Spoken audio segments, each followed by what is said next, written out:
ಎಲ್ಲರೂ ಕೇಳ್ತೀರ ನಮಸ್ಕಾರ ಹೇಳ್ಬಿಡ್ತೀವಿ.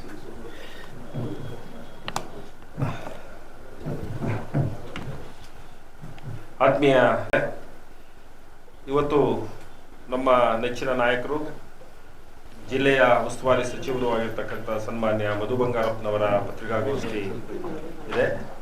ತಮ್ಮನ್ನೆಲ್ಲರನ್ನು ಕೂಡ ಹೃದಯಪೂರ್ವಕವಾಗಿ ಮಧು ಬಂಗಾರಪ್ಪನವರ ಪತ್ರಿಕಾಗೋಷ್ಠಿಗೆ ಸ್ವಾಗತಿಸಿ, ಈ ಪತ್ರಿಕಾಗೋಷ್ಠಿಯಲ್ಲಿ ಜಿಲ್ಲಾ ಕಾಂಗ್ರೆಸ್ನ ಅಧ್ಯಕ್ಷರಾಗಿರ್ತಕ್ಕಂಥ ಆರ್ ಪ್ರಸನ್ನ ಕುಮಾರ್ ಅವರು ಉಪಸ್ಥಿತರಿದ್ದಾರೆ.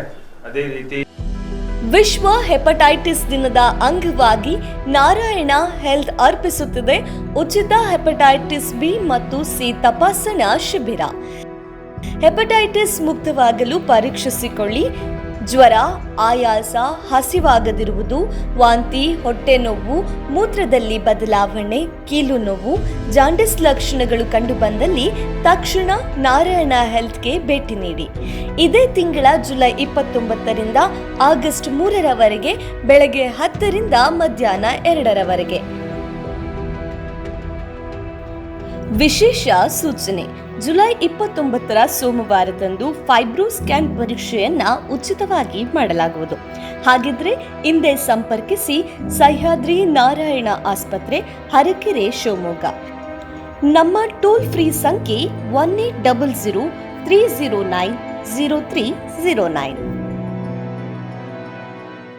ನಾರಾಯಣ ಹೆಲ್ತ್ ಅರ್ಪಿಸುತ್ತಿದೆ ಸಮಗ್ರ ಕ್ಯಾನ್ಸರ್ ಆರೈಕೆ.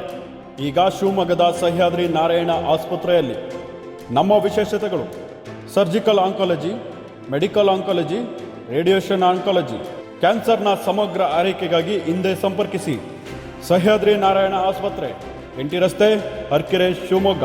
ಟೋಲ್ ಫ್ರೀ ಸಂಖ್ಯೆ 1800-309-0309. ಇದಾದ ಮೇಲೆ ಮೂಢ ವಿಚಾರಗಳನ್ನು ತಗೊಂಡ್ರು.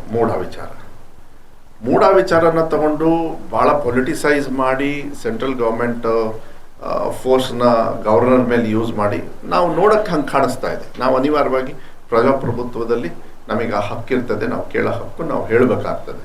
ನಾವು ಕೂಡ ನನಗೆ ಗೊತ್ತಿರೋ ಪ್ರಕಾರ, ಯಾಕೆಂದರೆ ಇವತ್ತು ಮಾನ್ಯ ಸಿದ್ದರಾಮಯ್ಯವ್ರ ಮೇಲೆ ಏನು ಇಷ್ಟು ಹಗುರವಾಗಿ ಮಾತಾಡ್ತಾ ಇದ್ದಾರೆ. ಬಿ.ವೈ. ರಾಘವೇಂದ್ರ ಅವರು ಈ ರಾಜ್ಯದ BJP ಪಕ್ಷದ ಅಧ್ಯಕ್ಷರು. ವಿಜೇಂದ್ರ ಅವರು BJP ಪಕ್ಷದ ರಾಜ್ಯಾಧ್ಯಕ್ಷರು.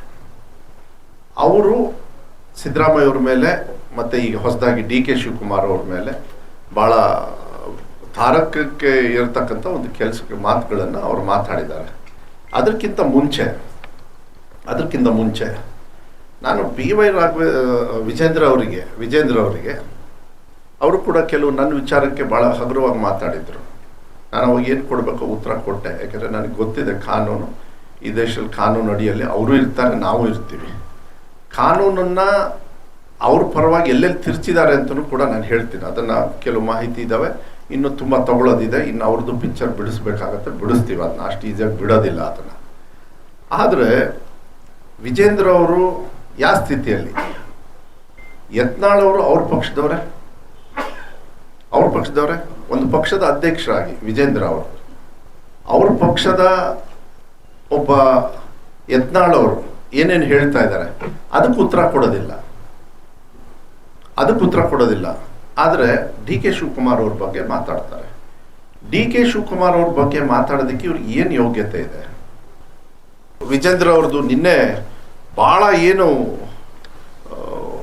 ರೋಷಾವೇಶದೊಳಗೆ ಭಾಳ ಏನು ದೊಡ್ಡ ಸಾಧನೆ ಮಾಡಿ ಆ ಹುದ್ದೆನ ತಗೊಂಡಿರೋ ಮಾತಾಡ್ತಾರಲ್ಲ ಇವರು. ಮಾನ್ಯ ವಿಜೇಂದ್ರ ಅವರೇ, ನಿಮ್ಮ ತಂದೆಯವರೇ ಮಾನ್ಯ ಯಡಿಯೂರಪ್ಪ ಅವರೇ ಅಫಿಷಿಯಲ್ ಆಗಿ ಲೆಟರ್ ಬರೆದು,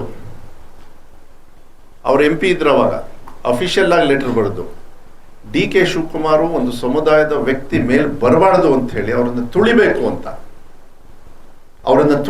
ಅಂತ ಹೇಳಿ ಇವರೇ EDಗೆ ಮತ್ತು ಇನ್ಕಮ್ ಟ್ಯಾಕ್ಸ್ಗೆ ಬರೆದು ಅವ್ರ ಮೇಲೆ ಕೇಸ್ ಹಾಕಿ, ಇವತ್ತೇನಾದ್ರು DK ಶಿವಕುಮಾರ್ ಅವರಿಗೆ ರಕ್ಷಣೆ ಇತ್ತು. ಈಗೆಲ್ಲ ಸುಪ್ರೀಂ ಕೋರ್ಟಲ್ಲಿ ಹೋಗಿದೆ. ಅದೇ ನಿನ್ನೆ DK ಶಿವಕುಮಾರ್ ಅವ್ರು ಹೇಳಿದೆ, ನಿನ್ನ ಕೇಸನ್ನು ನನ್ನ ಹತ್ರ ಬಾ, ನಾನು ಹೇಳ್ಕೊಡ್ತೀನಿ, ನಿನ್ನ ಚರಿತ್ರೆ ನಾನು ಓಪನ್ ಮಾಡ್ತೀನಿ, ನಂದು ಏನೈತಿ ನಿನಗೇನು ಗೊತ್ತು ಅಂತ ಹೇಳಿ ಅವ್ರು ಫೇಸ್ ಮಾಡಿ ಬಂದರು. ಇವತ್ತೇನಾದ್ರು ಡಿ ಕೆ ಶಿವಕುಮಾರ್ ಅವರು ಜೈಲಿಗೆ ಹೋಗಿದ್ರು, ತಪ್ಪು ಮಾಡದೆ ಅವರ ಡಿಫೆನ್ಸ್ ಇದ್ರೂ ಕೂಡ ಸೆಂಟ್ರಲ್ ಗೌರ್ಮೆಂಟ್ ಅವರು ಅವ್ರನ್ನ ಫೋರ್ಸ್ ಮಾಡಿ ಅವ್ರೇನಾದ್ರು ಜೈಲಿಗೆ ಹೋಗಿದ್ದಾರೆ ಅಂದರೆ ಕಾರಣಕರ್ತರು ಯಡಿಯೂರಪ್ಪ ಅವರು, ಇದೇ ವಿಜೇಂದ್ರ ಅವರು ಅಂತೇಳಿ ಹೇಳಲಿಕ್ಕೆ ಇಷ್ಟಪಡ್ತಾರೆ. ಮನೆ ಸಿದ್ದರಾಮಯ್ಯ ಬಗ್ಗೆ ಭಾಳ ಹಗುರವಾಗಿ ಮಾತಾಡಿದ್ದಾರೆ. ಏನು ಇವ್ರ ಮಾತುಗಳನ್ನು, ಅವ್ರ ತಂದೆಯವ್ರ ವಯಸ್ಸು ಆಯ್ತು ಬಿಡಿ, ಪ್ರಜಾಪ್ರಭುತ್ವದಲ್ಲಿ ಕೆಲವು ಸತಿ ಮಾತುಗಳು ಬರ್ತವೆ. 83 ಅಲ್ಲ ಸಿದ್ದರಾಮಯ್ಯ ಸಾಹೇಬರು, 83ರಲ್ಲಿ ಫಸ್ಟ್ ಶಾಸಕರಾಗ್ತಾರೆ.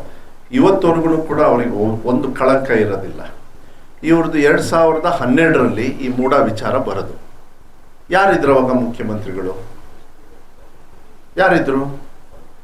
BJP ಅವರಿದ್ರು. ಆಯ್ತು, ಈ ಮೂಡ ಯಾರು ಗೊತ್ತಾ ಅವಾಗ ಹ್ಯಾಂಡಲ್ ಮಾಡ್ತಾ ಇದ್ದಿದ್ದು? ಐ ಥಿಂಕ್ ವಿಜಯ್ ರಾಜೀವ್ ಅಂತ ಹೇಳಿ ಅವಾಗ ಬೋರ್ಡ್ ಅಧ್ಯಕ್ಷರಾಗಿದ್ರು. ಈಗ ನಮ್ಮ ಪಕ್ಷದೊಳಗಿದ್ದಾರೆ ಅಂತ ಹೇಳಿ ಭಾವಿಸ್ತೀನಿ, ನನಗೆ ಗೊತ್ತಿಲ್ಲ. ಅವಾಗ ಮೂಡ ಚೇರ್ಮನ್. ಅದನ್ನು ಕಂಪ್ಲೀಟ್ಲಿ ಹ್ಯಾಂಡಲ್ ಬೈ ಇದೇ ವಿಜೇಂದ್ರ ಅವರು. ವಿಜೇಂದ್ರ ಅವರೇ ಹ್ಯಾಂಡಲ್ ಮಾಡ್ತಾ ಇದ್ದಿದ್ದು ಕಂಪ್ಲೀಟ್ ಆಗಿ ಇದನ್ನ ತಕ್ಷಣವಾಗಿ. ಆಮೇಲೆ ಆ ಸೀಕ್ವೆಲ್ ಆಫ್ ಸಿಸ್ಟಮ್ನ ನಾನು ಹೇಳೋದಿಲ್ಲ, ಯಾಕೆಂದರೆ ಗವರ್ನರಿಗೆ ಅವ್ರಿಗೆ ಅಧಿಕಾರ ಇದೆ, ಅವ್ರು ಏನು ಮಾಡ್ತಾರೆ ಅದು ಒಂದು ಕಡೆಗೆ. ಅದಾದಮೇಲೆ ಇವನ್ ನಮಗೂ ಅಧಿಕಾರ ಇದೆ, ನಮಗೂ ಪ್ರಜಾಪ್ರಭುತ್ವ ಇದೆ, ನಮಗೂ ಕಾನೂನಿದೆ. ಮಾನ್ಯ ಮುಖ್ಯಮಂತ್ರಿಗಳು ಏನು ಡಿಫೆನ್ಸ್ ತಗೊಳ್ಬೇಕು, ಪ್ರಾಸಿಕ್ಯೂಷನಿಗೆ ಕೊಟ್ಟರು ಕೂಡ ಏನೇನು ಮಾಡಬೇಕು, ನಾವು 100ಕ್ಕೆ 100 ಇಡೀ ಕಾಂಗ್ರೆಸ್ ಪಕ್ಷ, ಈ ರಾಜ್ಯದ ಜನರು, ಎಲ್ಲ ಶಾಸಕರು ಮತ್ತು ಸಂಪುಟನೂ ಕೂಡ ಸನ್ಮಾನ್ಯ ಸಿದ್ದರಾಮಯ್ಯ ಅವರ ಪರವಾಗಿ, ಮಾನ್ಯ ಮುಖ್ಯಮಂತ್ರಿಗಳ ಪರವಾಗಿ ನಾವು ನಿಲ್ತೀವಿ. ಯಾಕೆಂದರೆ ಅವ್ರು ಯಾವುದೇ ಥರದ ತಪ್ಪು ಮಾಡದೇ ಇರೋದು ನಮಗಂತೂ ನಾವು 100ಕ್ಕೆ 100 ನಮಗೆ ಗೊತ್ತಿದೆ ಅಂತಕ್ಕಂಥದ್ದನ್ನು ನಾನು ಹೇಳಲಿಕ್ಕೆ ಇಷ್ಟಪಡ್ತೀನಿ. ಅದಕ್ಕೆ ನಾವು ಯಾವುದೇ ಕಾರಣಕ್ಕೂ ಅದನ್ನು ನಾವು ಮಾಡೋದಿಲ್ಲ. ಫಸ್ಟ್ ಟೈಮು ಯಡಿಯೂರಪ್ಪರು ನಿಲ್ಲಿಸಿದ್ದು ಯಾಕೆ? ಆಯನೂರು ಮಂಜುನಾಥ್ ಅವ್ರು ಅಲ್ಲಿದ್ದರು, ನಾನು ಕೇಳಕ್ಕೆ ಹೋಗೋದಿಲ್ಲ ಅವರಿಗೆ, ನಾನೇ ಮಾತಾಡ್ತೀನಿ. ಯಾಕೆಂದರೆ ಅಲ್ಲಿದ್ದರು, ಅವ್ರಿಗೆ ಗೊತ್ತಿದೆ. ಅವರಿಗೆ 2009ರಿಂದ ಅವ್ರು ಮುಖ್ಯಮಂತ್ರಿಗಳಾದಾಗ 5 ವರ್ಷ ಮುಗಿಸ್ಲಿಲ್ಲ. ಯಾಕೆ?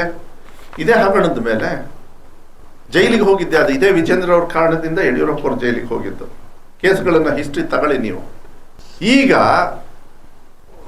ಅತಿವೃಷ್ಟಿ ಆಗಿದೆ, ಲ್ಯಾಂಡ್ ಸ್ಲೈಡ್ ಆಗ್ತಿದೆ. ಇಲ್ಲಿ ಕುತ್ಕೊಂಡು ಜನರ ಪರವಾಗಿ ನಿಂತ್ಕೊಳ್ಳೋದು ಬದಲು ಇವರೆಲ್ಲರೂ ಹೋಗಿ ಬೆಂಗಳೂರಿಂದ ಎಂಥದ್ದು ಮೈಸೂರಿಗೆ ಪಾದಯಾತ್ರೆ ಮಾಡ್ತಾರಲ್ಲ. ನಾನು ಹೇಳ್ತಾ ಇದ್ದೀನಿ, ಇದು ಅವರ ಕರ್ಮಕಾಂಡದ ಬಗ್ಗೆ ಮತ್ತೆ ಎಳೆಯಾಳೆಯಾಗಿ ತೆಗಿತಕ್ಕಂಥ ವ್ಯವಸ್ಥೆಯನ್ನು ನಾನು ಮಾನ್ಯ ಮುಖ್ಯಮಂತ್ರಿಗಳಿಗೆ, ನಮ್ಮ ಸರ್ಕಾರಕ್ಕೆ ನಾನೊಬ್ಬ ಸಚಿವನಾಗಿ ಮನವಿ ಮಾಡ್ತೀನಿ. ಎಲ್ಲರ ಬಗ್ಗೆನೂ ಆಚೆ ತರಬೇಕು.